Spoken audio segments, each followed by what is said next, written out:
Hello po, good day po sa inyong lahat at sana'y nasa mabuti kayong kalagayan at patnubayan po ng ating poong may kapal ang bawat isa sa atin.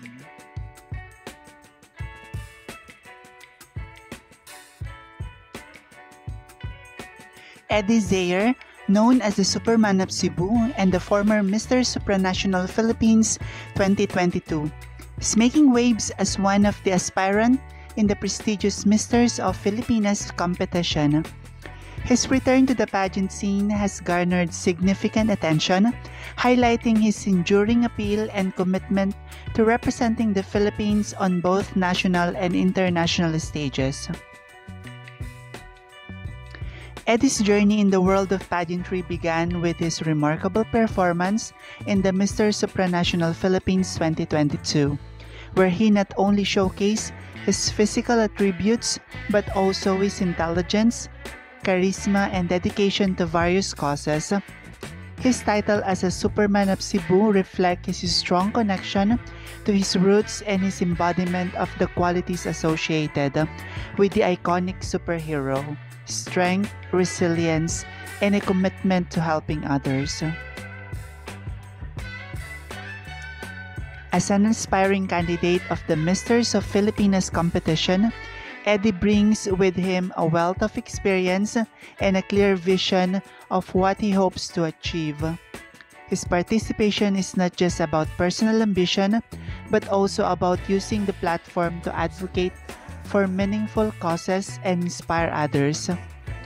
Eddie's dedication to fitness, mental health awareness, and community service are integral parts of his campaign, making him a well-rounded and influential figure in the pageant circuit.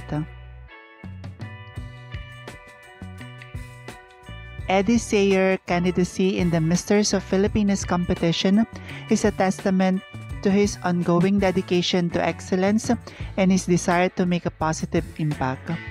His journey continues to inspire many, and his participation in this prestigious event is eagerly anticipated by fans and supporters who believe in his potential to shine once again on the national and international stage.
Maraming salamat sa inyong walang sawang suporta.